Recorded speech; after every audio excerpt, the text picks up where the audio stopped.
Good morning dear student. आज online class में हम आपको विशेषण शब्दों का रूपांतरण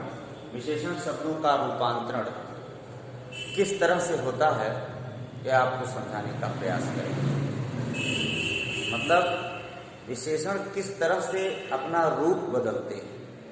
रूपांतरण मतलब रूप का बदलना। तो हिंदी में दो प्रकार के विशेषण शब्द पाए जाते हैं। हिंदी में दो प्रकार के विशेषण शब्द पाए जाते हैं। इसमें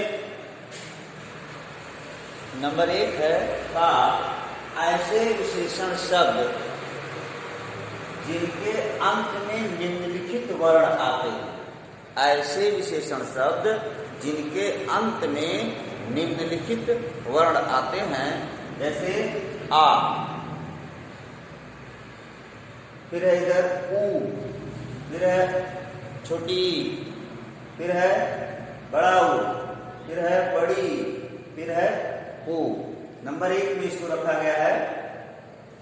तो ये जैसे चंचल शब्द है, ये उदाहरण आपको दिया गया है। अधिक है, सुंदर है, इसके अंत में यह विशेषण शब्द है, इसके अंत में आ है।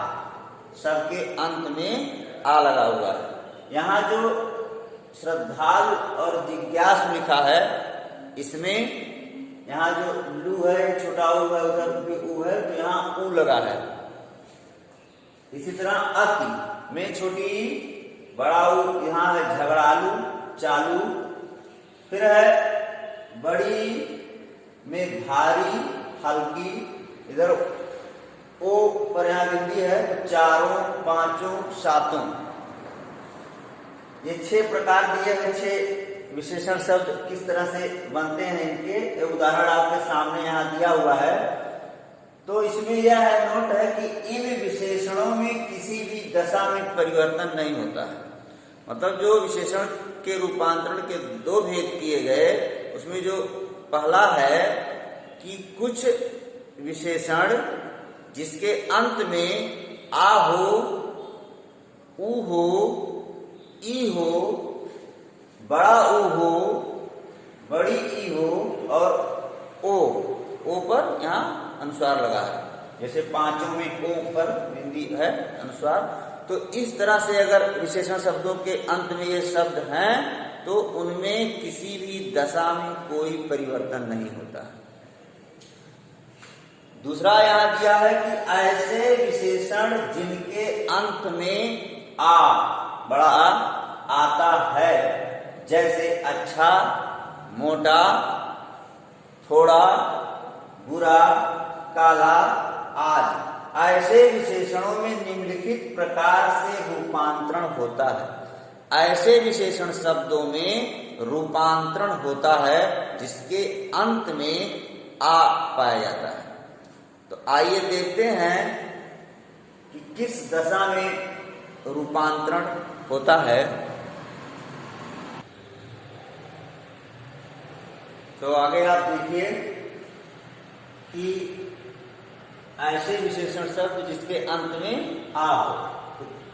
क्या है? यदि पुल्लिंग शब्द के अंत में आ हो और विशेष के बाद कोई विभक्ति लगी हो या संबोधन कारक चिन्ह हो, तो उसे ऐड कर दिया जाता है।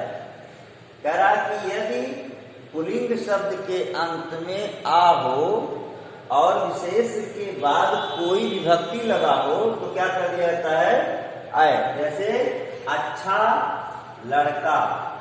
यहां देखेंगे आप कि यह पुल्लिंग शब्द है और पुल्लिंग शब्द के अंत में आ है और विशेष के बाद कोई विभक्ति चिन्ह लगी हो, तब भी क्या कर दिया जाता? अच्छा को अच्छे में और लड़का को लड़के में। अच्छा, अच्छे लड़के ने।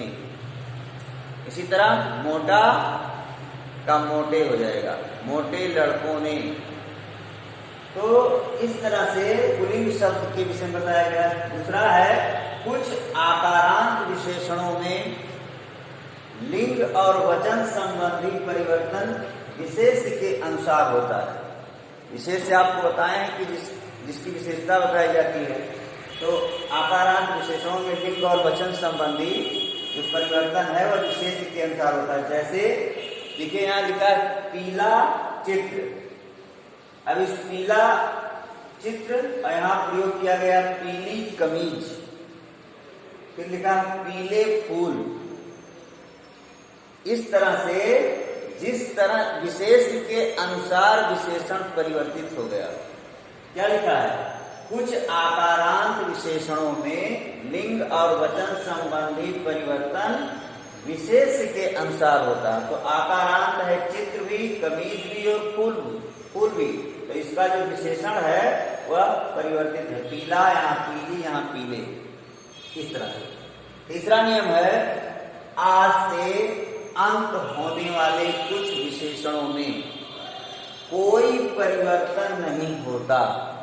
तीसरा नियम, आज से अंत होने वाले कुछ विशेषणों में कोई परिवर्तन नहीं होता। जैसे देखिए बढ़िया चित्र, यहाँ बढ़िया, यहाँ भी बढ़िया कमीज, कोई परिवर्तन बढ़िया शब्द नहीं होगा। बढ़िया फूल, बढ़िया कमीजें, कमीजों में है तो विशेष है, लेकिन बढ़िया जो विशेषण है उसमें कोई परिवर्तन आप नहीं देख रहे। तो ये तीसरा था। फिर इसके आगे देखिए चौथा नियम कह रहा है कुछ तत्सम विशेषणों के तत्सम स्त्रीलिंग रूपों का ही प्रयोग किया जाता है। तत्सम विशेषणों के तत्सम स्त्रीलिंग रूपों का ही प्रयोग किया जाता है। जैसे रूपवान पुरुष, रूपवती पत्नी। यहाँ जो है तत्सम शब्द है तो क्या हुआ? रूपवान का रूपवती, विद्वान पुरुष तो विदुषी महिला, धनवान पुरुष तो धनवंती नारी। इस तरह से अगला है पांचवा, सार्वनामिक विशेषणों में ये सर्वनामों की भांति परिवर्तित होते हैं। सार्वनामिक विशेषण आपको समझाया गया है। जैसे यह बच्चा तो ये बच्चे, अगर बच्चे बहुवचन हुआ तो क्या हुआ? ये बच्चे, इस बच्चे ने, इन बच्चों ने, इस तरह से विशेषण आप देख रहे हैं। सर्वनाम में क्या हो रहा है? सर्वनाम विशेषणों में सर्वनामों की भांति परिवर्तित हो रहे हैं। जिस तरह सर्वनाम परिवर्तित हो रहा है उसी तरह सर्वनामों की भांति में परिवर्तित होते हैं। जैसे अगला है जो संज्ञा विशेष का लोप हो जाता है। जो संज्ञा विशेष का लोप हो जाता है तो विशेषणों को ही संज्ञा के रूप में प्रयुक्त कर दिया जाता है। कह रहा कि जो संज्ञा, जिन वाक्यों में संज्ञा शब्द का लोप हो जाता है तो विशेषण को ही संज्ञा मान लिया जाता है। जैसे लिखा है वीरों की पूजा की जाती है, कायरों की नहीं। इस वाक्य में आप देखिए वीरों की पूजा की जाती है, कायरों की नहीं। मतलब यहाँ संज्ञा शब्द नहीं दिखलाई पड़ रहा, संज्ञा का लोप है तो वीरों को ही संज्ञा मान लिया जाता है और यह विशेषण के समान कार्य कर रहा है। जैसे विद्वान सर्वत्र पूज्य हैं, मूर्ख नहीं।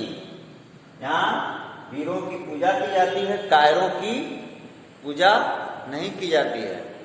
तो यहाँ जो वीरों हैं इसमें संज्ञा शब्द नहीं, इसी को संज्ञा मान लिया गया है और इस पूरे वाक्य में वह विशेषण का कार्य कर रहा है, विशेषण। आगे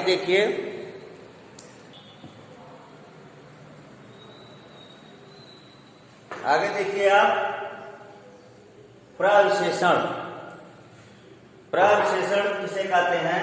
जो शब्द विशेषणों की भी विशेषता बताएं उन्हें प्रविशेषण कहते हैं। एक आपने पढ़ा कि जो संज्ञा की विशेषता बताए उसे क्या कहते हैं? विशेषण। तो जो विशेषणों की विशेषता बताए उसे प्रविशेषण कहते हैं। जैसे उदाहरण आपके सामने है, राम बहुत मोटा है। तो ये जो बहुत है यह मोटा शब्द की विशेषता बता रहा है। मोटा क्या है? विशेषण है। तो जो विशेषण की विशेषता बताए उसे प्रविशेषण कहते हैं। लिखा चाकू ज्यादा तेज है। चाकू तेज है यहाँ जो तेज शब्द है और विशेषण है, और जो विशेषण की विशेषता बताए उसे क्या कहते हैं, प्रविशेषण। यह प्रविशेषण है। तो अब आगे आप समझेंगे विशेषण शब्दों की रचना किस प्रकार होती है।